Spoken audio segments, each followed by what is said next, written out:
Most people walk through life as emotional hostages, triggered by strangers, ruined by rejection, controlled by their environment. One comment destroys their confidence. One setback collapses their purpose. One person leaving breaks their entire identity. They are reactive, fragile, and easily moved because the world trained them to chase comfort instead of control. But the Stoics, they moved differently. They believed a man's real power came from within, not from money, validation, or approval, but from an internal fortress no chaos could penetrate. They didn't run from difficulty, they absorbed it. They didn't complain, they converted pain into strength. They didn't beg life to be easier. They simply chose to become harder. A Stoic wasn't emotionless, he was untouchable. That's the difference. Most men are slaves to impulse. Stoic men become masters of themselves. Most men break under pressure. Stoic men become dangerous under pressure. Most men need peace to be stable. Stoic men create peace in the middle of the storm. Because when you understand these principles, you stop asking the world to be fair, calm, or predictable. You stop expecting people to treat you right. You stop letting circumstances dictate your mood. You rise above everything that once disturbed you.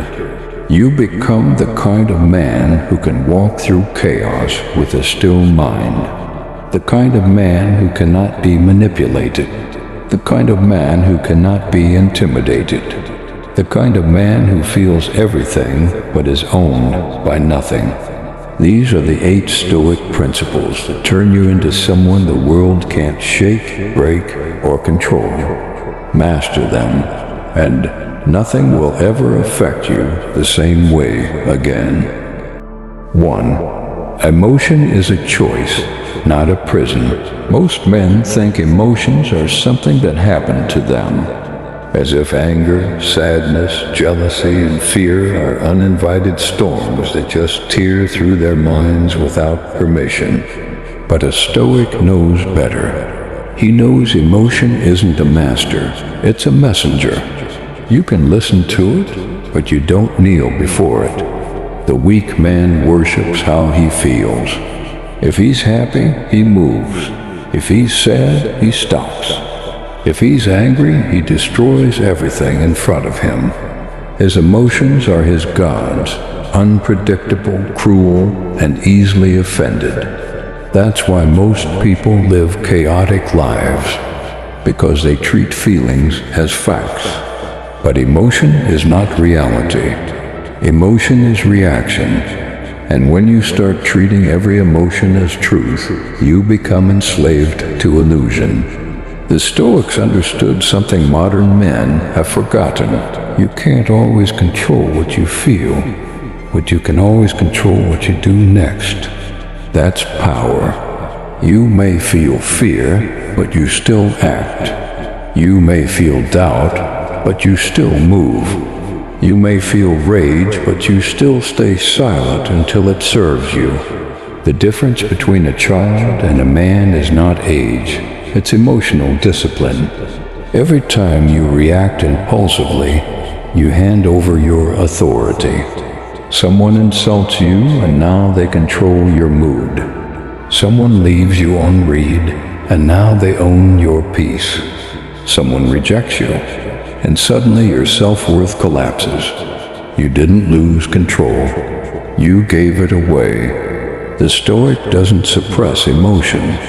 He studies it. He observes it like a scientist studying fire. He knows that fire can warm or destroy depending on how it's used. That's how he treats his anger, his sadness, his desire, as raw energy to be directed, not a curse to be feared. He learns to pause, to breathe, to let the storm pass without steering into it. Because he knows what controls your attention, controls your life. An emotion, when left unchecked, hijacks your attention faster than anything else. Marcus Aurelius wrote, "You have power over your mind, not outside events." Realize this, and you will find strength. That's not a metaphor. That's a law of human nature. You cannot control the weather, but you can control how you walk through the rain. You cannot control people, but you can control how you respond to their chaos. You cannot control outcomes, but you can control your composure while facing them. That's where freedom begins. Emotional control is not suppression. Suppression is weakness disguised as calm. Control is when you feel the full force of your emotions and still remain unmoved, like an ocean that swallows the storm without losing its depth. That's what real masculinity looks like: centered, grounded, unbothered. You don't have to eliminate emotion to become strong. You just have to choose how to express it. When you feel anger, channel it into discipline. When you feel fear, turn it into strategy. When you feel pain, convert it into purpose. That's how warriors are made. Emotion is the greatest fuel when it doesn't own you. But the moment you let it drive, you crash. Look around, most people are emotional addicts. They crave chaos because it makes them feel alive. Drama gives them identity.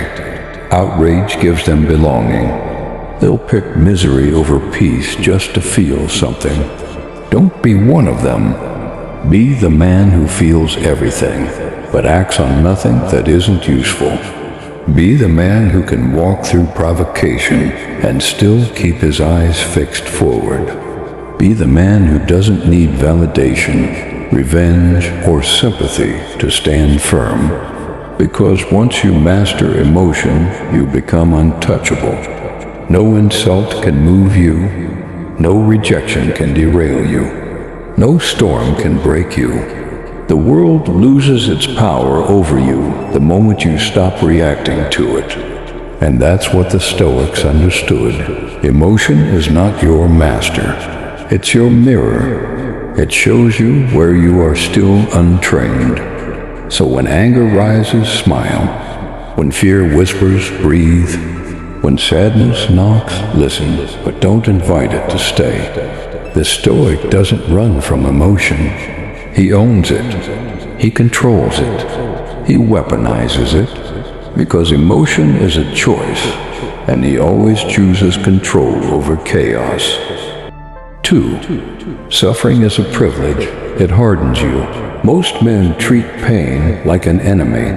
They run from it, hide from it, medicate it. They pray for a life free from struggle. And in doing so, they pray for a life free from growth. Because suffering isn't a punishment.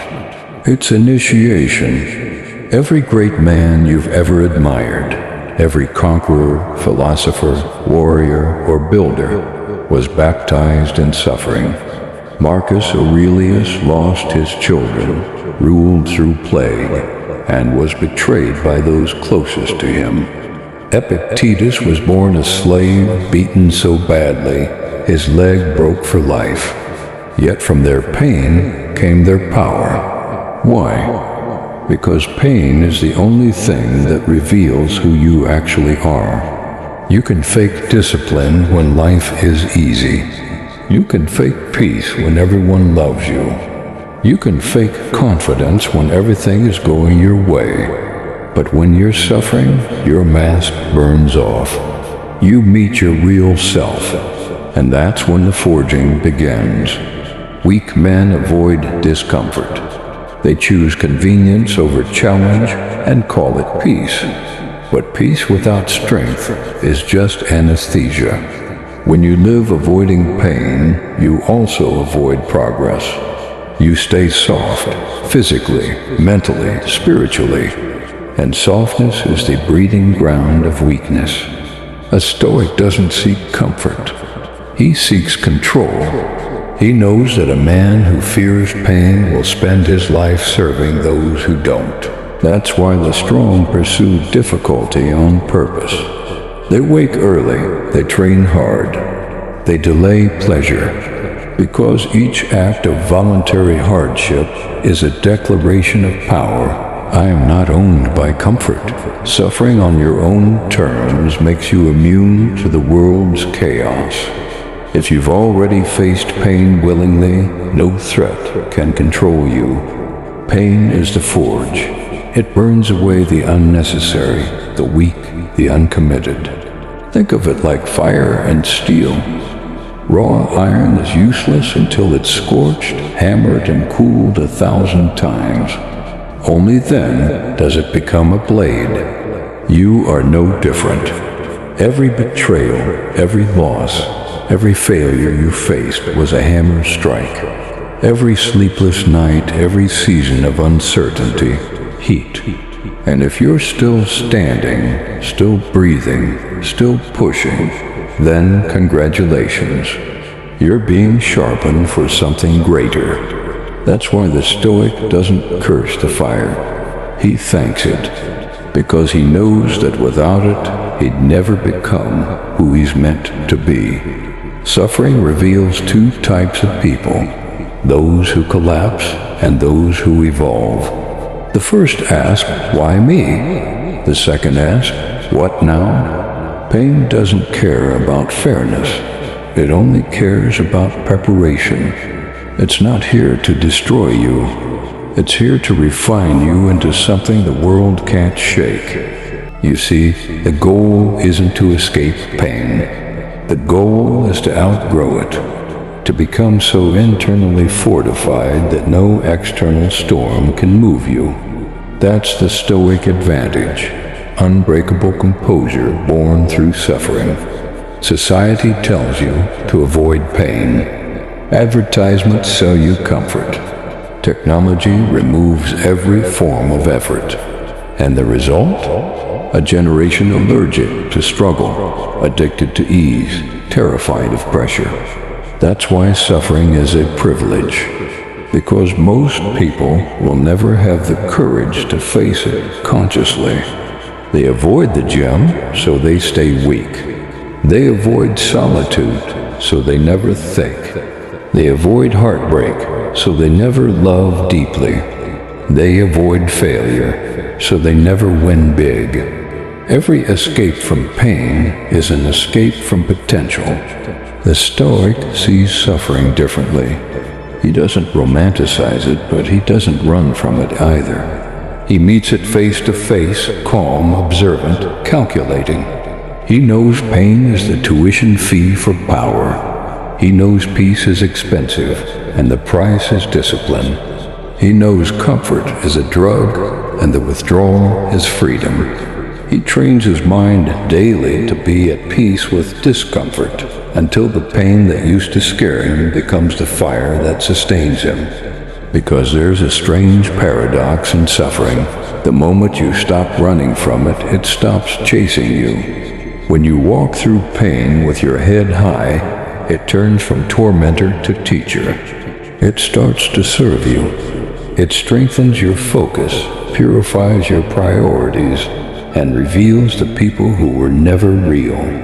So remember, suffering is not your enemy. Weakness is. And every time you embrace struggle, you kill a little more of that weakness inside you. Let the world fear discomfort. Let them seek ease. Let them rot in softness. You will walk through the fire willingly. You will turn pain into armor.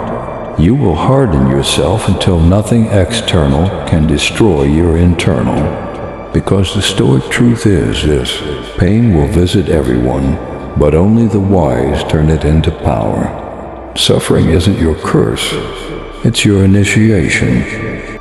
3. You don't deserve peace, you earn it. Everyone wants peace, but no one wants the discipline that creates it. They talk about balance, mindfulness, and protecting their energy, yet they wake up late, scroll endlessly, react to every insult, and call it self-care. That's not peace. That's avoidance dressed as spirituality. Real peace isn't gentle. It's forged. The Stoics understood this centuries ago. They knew that peace was not granted by the world. It was commanded by the mind. You can't meditate your way into peace while living like a slave to impulse. You can't chant affirmations when your habits are chaos. Peace is discipline, not decoration. It's the calm that comes after battle, not before it. A Stoic's peace doesn't come from a scented candle or a morning playlist. It comes from the repetition of doing what others avoid, the uncomfortable routines, the long silences, the restraint in moments of temptation. That's the price of inner stillness. You don't earn peace through comfort. You earn it through consistency. Every early morning, every rep, every time you bite your tongue instead of reacting, that's another brick in the fortress. Most men will never know this kind of calm because they seek peace like consumers seek pleasure, instantly. They want relief, not transformation. But the Stoic knows, if chaos still shakes you, you haven't trained enough. Peace begins when you stop negotiating with your lower self, when you stop giving your emotions veto power over your actions, when you stop explaining why you broke your own word. That's when the noise begins to die, because discipline is silence. It doesn't argue. It doesn't justify. It just does what must be done, again and again, until the storm inside finally surrenders.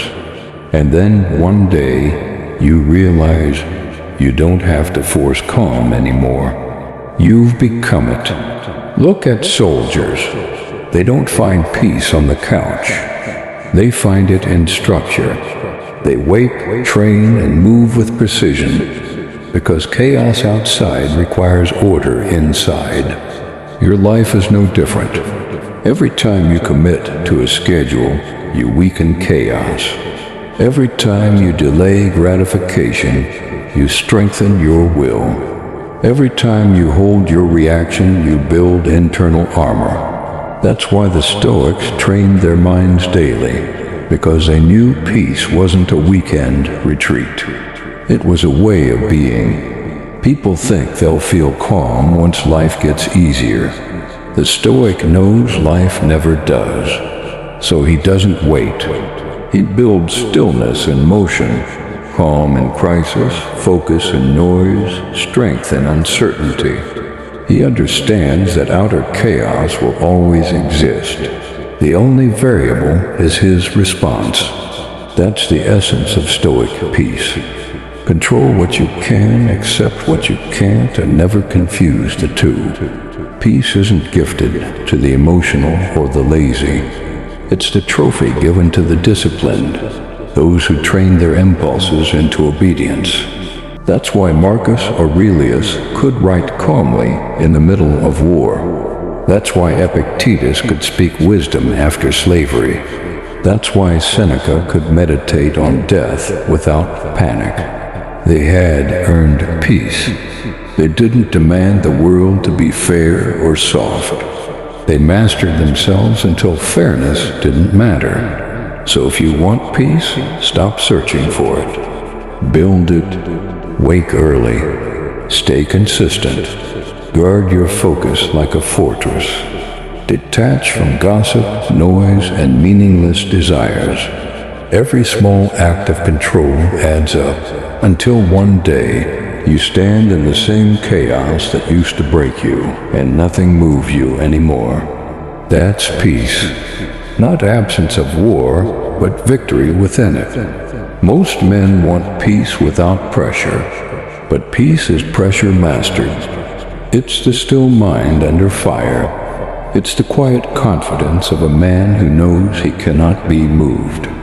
Because the truth is simple. You don't deserve peace just because you want it. You deserve it when you've trained for it, when your habits, thoughts, and responses are aligned under discipline. Only then does peace bow to you.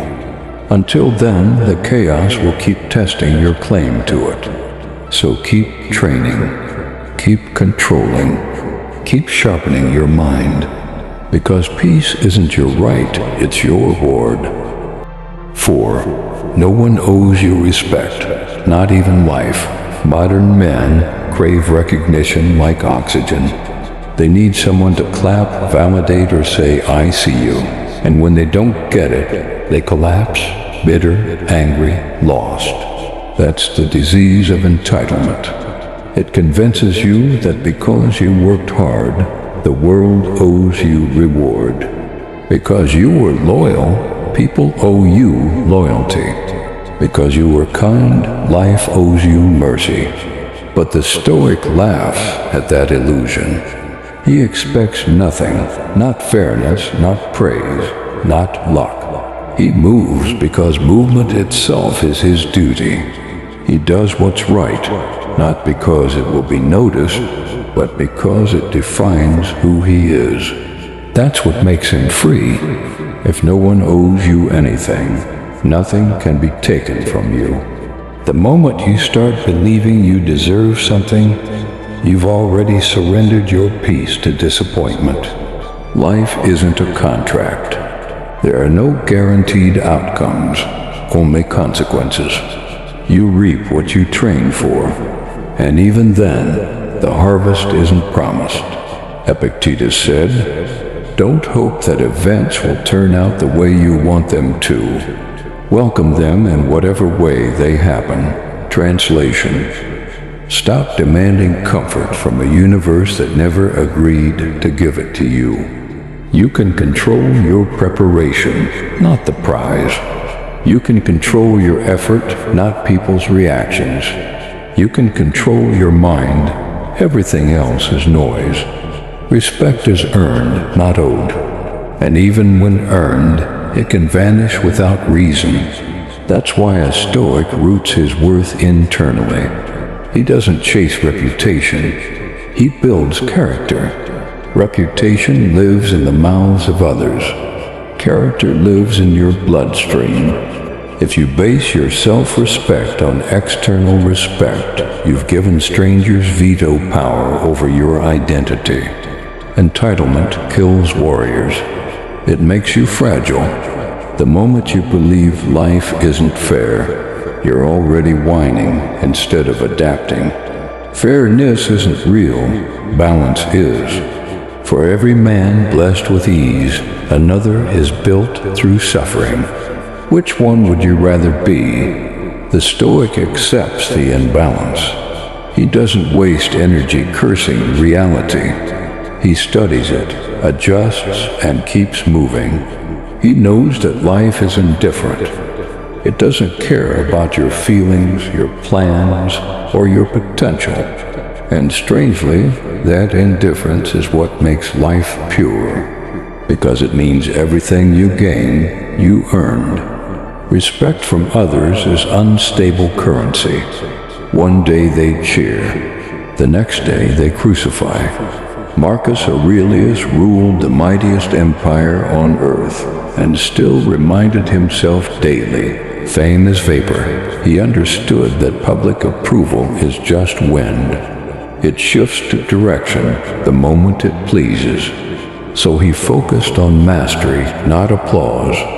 You can't control how people see you, but you can control whether you remain worthy, even when unseen. Stop expecting loyalty from opportunists. Stop expecting consistency from the undisciplined. Stop expecting life to hand you ease when it exists to test your strength. The Stoic prepares for betrayal as calmly as he prepares for sunrise. Nothing shocks him because he never assumed the world would treat him kindly. That's why his composure looks supernatural. He predicted disappointment long before it arrived. When you expect nothing, you experience everything as a bonus. That's the Stoic paradox. Detachment breeds gratitude. Understand this. The universe owes you nothing, but it will mirror what you embody. Carry discipline, and life gives you opportunity. Carry complaint, and it gives you more to complain about. So instead of begging for respect, command it quietly, through excellence, through restraint, through the calm power of a man who no longer needs validation to exist. When you operate like that, people feel your gravity without you saying a word. They respect you because you don't need them to. Entitlement is the poison of modern softness. Gratitude and responsibility are the antidotes. Do your work, keep your word. Expect nothing. Then, when life tests you, and it will, you'll smile instead of complain. Because you'll know the world doesn't owe you respect. It doesn't owe you justice. It doesn't owe you comfort. But it will reflect your strength back to you the moment you stop begging for it. That's the Stoic code. Expect nothing. Endure everything. Earn peace through mastery. And once you live by that, you'll finally realize freedom begins the moment you stop believing the world owes you anything at all. 5. Control your mind or become a slave to the world. Every day the world is trying to own you, not with chains, but with distractions, desires, and reactions. Your phone pings and you obey. Someone insults you and you reply. A stranger's opinion ruins your peace, and suddenly they own your mind. That's not freedom. That's slavery disguised as modern life. The Stoics warned us about this centuries ago. They said the man who cannot control his own thoughts will always be ruled by the noise of others. And in this age of endless stimulation, control is the rarest form of power left. Look around. Everyone's triggered, outraged, reactive. They think with emotion, speak without thought, and wonder why their lives are chaos. But the Stoic, he operates differently. He doesn't chase control over the world. He masters control over himself. Because once you command the mind, you command everything. The world can insult you, betray you, test you, but it can't move you unless you give it permission. That's what real dominance looks like. It's not shouting louder. It's staying silent when everyone else screams. It's not proving your strength. It's knowing you don't have to. Silence is power. Restraint is dominance. Every reaction you give is ownership you surrender. When you lash out, you hand someone your composure. When you defend, you hand them your frame. When you argue with fools, you lower yourself to their battlefield. The Stoic refuses. He doesn't fight for validation, he fights for inner sovereignty. He knows that the mind is the throne, and whoever controls it rules the man. So he guards it like a fortress. He filters what he consumes, not just food, but information, opinions, and energy. He limits exposure to anything that doesn't strengthen him, because the more external noise you allow in, the weaker your internal voice becomes. Marcus Aurelius said, "You have power over your mind, not outside events. Realize this and you will find strength." That's the Stoic doctrine of total responsibility. It means you stop blaming traffic, weather, people, or circumstances, because none of that deserves your emotion. Control begins when excuses die. You don't control life by force. You control it by focus. And when your focus becomes unbreakable, the world bends to you. Ask yourself, How many times have you been manipulated simply because someone knew how to make you react? They insulted you, and you defended. They ignored you, and you chased. They provoked you, and you lost composure. Each reaction was a leash they used to walk you. Now imagine if you never reacted again. Imagine if your face stayed calm while others tried to provoke chaos. Imagine if your emotions were tools, not triggers. That's not fantasy. That's discipline, and it's available to every man who chooses control over impulse. The weak think control means repression. The strong know it means freedom. Because when you control your mind, you no longer chase pleasure, validation, or reaction.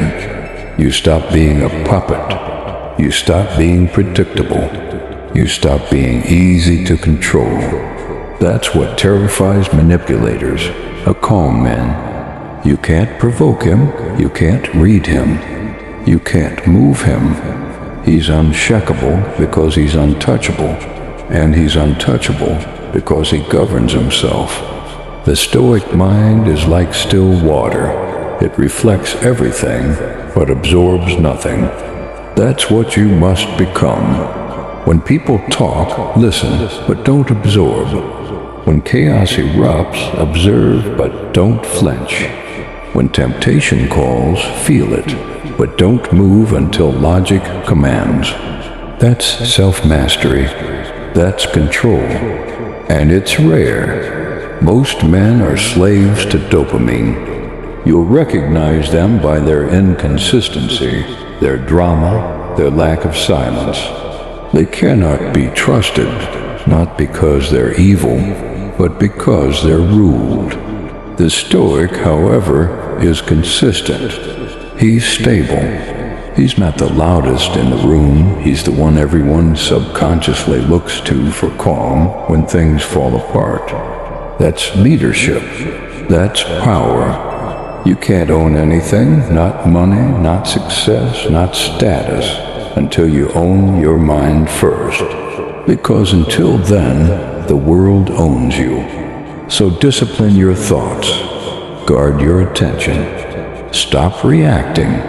Observe everything. Absorb nothing. Because the man who controls his mind controls his emotions, controls his destiny, controls the entire world. 6. Detachment isn't coldness, it's freedom. Most people mistake detachment for indifference. They think being detached means being heartless, like cutting off emotion, love, or empathy. But the Stoic understands the truth. Detachment isn't the absence of care, it's the presence of control.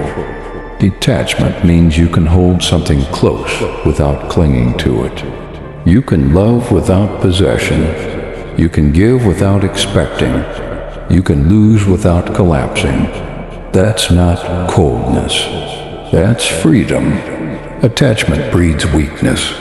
The more you depend on something outside of yourself for happiness, a person, a status, a routine, the more fragile you become. Because now your peace lives in something you don't control. When that thing changes, and it always will, your identity shatters with it. That's why the Stoic builds from the inside out. He enjoys what life gives, but he never needs it to function. He can walk away from anything, a job, a relationship, even a dream, and remain centered. Because his foundation isn't built on sand. It's built on discipline, not dependency. Detachment is misunderstood because weak people only know two extremes, obsession or apathy. They either attach until they lose themselves, or they disconnect completely to avoid pain. The Stoic walks the middle path, the path of inner mastery. He feels deeply, but he's not owned by the feeling. He's committed, but never enslaved. That balance is what gives him power in a world addicted to extremes. Marcus Aurelius wrote, "Receive without pride, let go without attachment." That's the essence of calm power. Because the truth is, you never really possess anything. Not people, not titles, not control. Everything in life is on loan, and the moment you start gripping too tightly, you suffer. Attachment creates fear. Fear of loss, fear of rejection, fear of change. And fear is the root of weakness. That's why the Stoic practices letting go before life forces him to. He rehearses loss not out of pessimism but out of preparation. So when life does take something from him, he doesn't break. He simply nods, because he already knew it was never his to begin with. Detachment doesn't make you empty, it makes you untouchable. It gives you leverage in every situation, because your emotions can't be used against you. They can ignore you, and you stay still. They can insult you, and you stay calm. They can leave you, and you stay whole. That's real dominance, because no one can manipulate a man who doesn't need anything from them. When you stop needing, you start attracting. When you stop chasing, you start choosing. That's the paradox of detachment. It multiplies your influence by removing your desperation. Attachment also blinds judgment. A man attached to approval will lie to himself to keep peace. A man attached to comfort will justify weakness to avoid effort. A man attached to love will tolerate disrespect to avoid being alone. Attachment fixes all of that. It removes emotion from decision. It lets you see things as they are, not as you wish they were. That's why Stoicism isn't emotionless, it's accurate. It's not about killing your feelings. It's about making sure feelings never kill your clarity. In a world where people are addicted to validation, detachment becomes your superpower, because everyone else is a slave to attention, to acceptance, to fear. But you stand still while the crowd runs in circles. You watch them chase approval like dogs chase their tails, and you move in silence, grounded, untouchable, dangerous. You're not heartless. You just don't give your heart away for free. You've learned that protecting your peace is more valuable than proving your love. So let them call you distant. Let them say you've changed. They don't understand that peace and attachment can't coexist. You're not cold, you're free. You've stopped begging for what's unstable. You've stopped needing permission to walk away. You've stopped being moved by what doesn't serve your mission. Detachment is not rejection of life, it's mastery of it. It's the ability to play the game without losing yourself in it.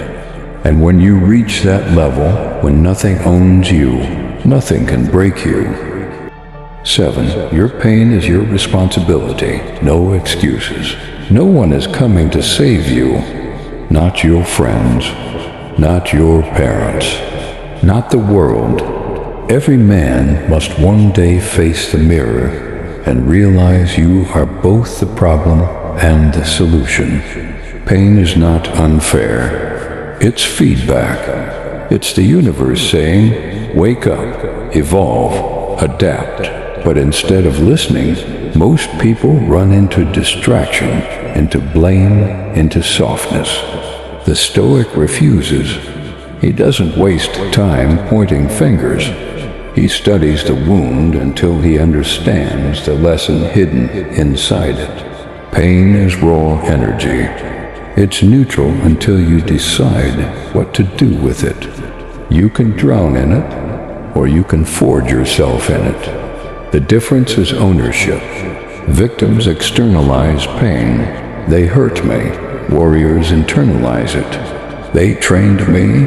Every betrayal, rejection, or failure is a forge in disguise. Most men break because they keep asking, why me? The Stoic asks, what now? That shift changes everything. Because the moment you stop demanding pity, you reclaim power. Blame is the comfort of the weak.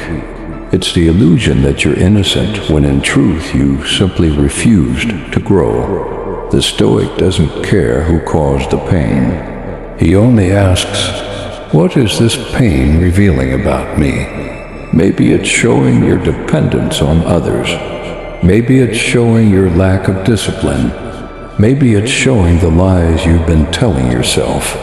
Pain exposes truth, and truth always hurts before it heals. Marcus Aurelius wrote, if you are distressed by anything external, the pain is not due to the thing itself, but to your estimate of it. Translation, pain is perception. Your suffering doesn't come from events. It comes from interpretation. Two men can live the same tragedy. One becomes bitter. The other becomes unbreakable. The only difference is mental discipline. That's why the Stoic trains daily not just the body, but the mind. He practices being unmoved, so when storms arrive, he doesn't crumble. Understand this. No one owes you healing. You either use the pain, or the pain uses you. Most people cling to hurt because it gives them identity. They repeat their story so they never have to write a new one. But the Stoic refuses to be defined by wounds. He extracts the wisdom and discards the weight. Your past is a tool, not a prison. Every scar is proof of survival, not evidence of defeat. You want peace? Then earn it through accountability. Stop blaming parents, lovers, bosses, or fate. Yes, they might have wronged you, but holding them responsible for your healing is how they keep owning you. Freedom begins where blame ends. When you accept full ownership, pain becomes fuel. You start building instead of bleeding. You stop asking for closure and start creating direction.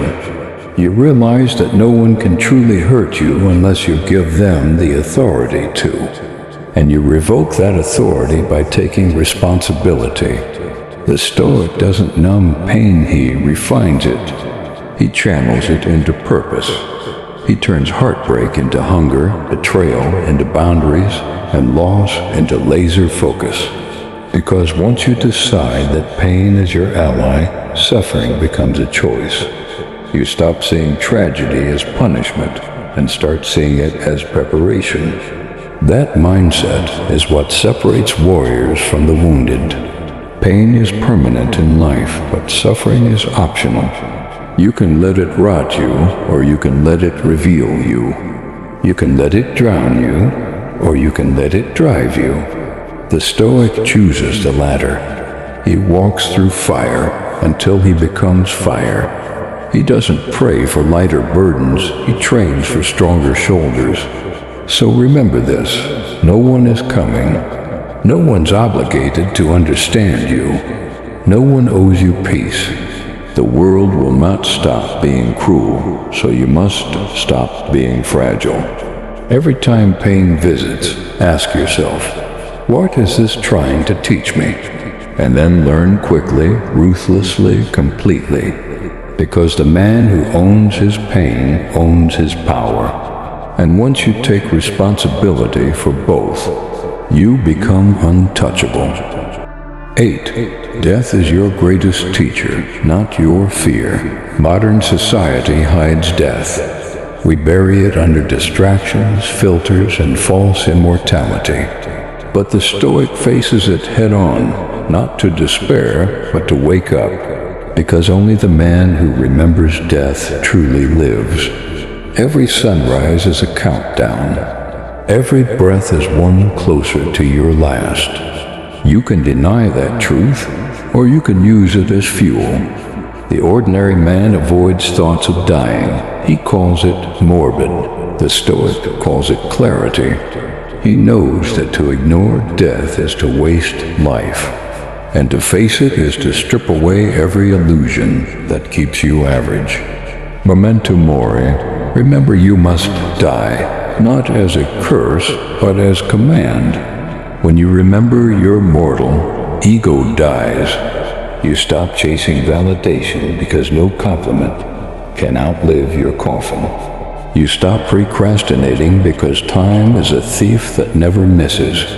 You stop fearing judgment because everyone who laughs at you will soon be dust.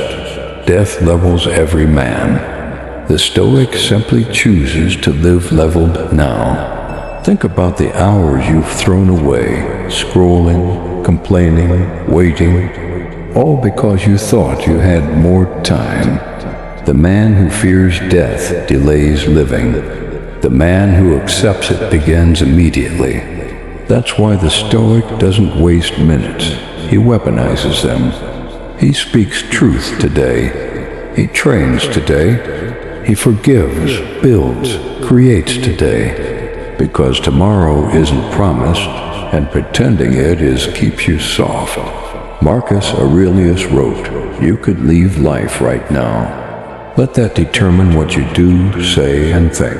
That line should terrify you and free you. Terrify you because it's real. Free you because it means you can stop pretending you're eternal. You're temporary. So act like it matters. Do you want to be remembered as noise or as impact? Because death is coming either way. The only difference is what it finds you doing. When you remember death, fear loses power. Rejection? Temporary. Embarrassment? Forgotten. Failure? Reversible. Nothing the world throws at you can touch a man who already accepted his ending. That's the secret behind Stoic calm. Not numbness, but perspective. The crowd trembles at loss. The Stoic shrugs, knowing all loss was guaranteed the moment he was born. So he plays the game without flinching. He risks, he loves, he builds, fully aware it could all vanish. And that awareness makes every second sacred. Confronting death doesn't make you dark, it makes you disciplined.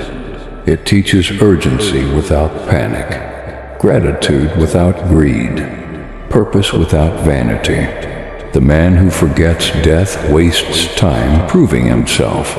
The man who remembers it invests time becoming himself. That's the real difference between the living and the merely existing. So wake up.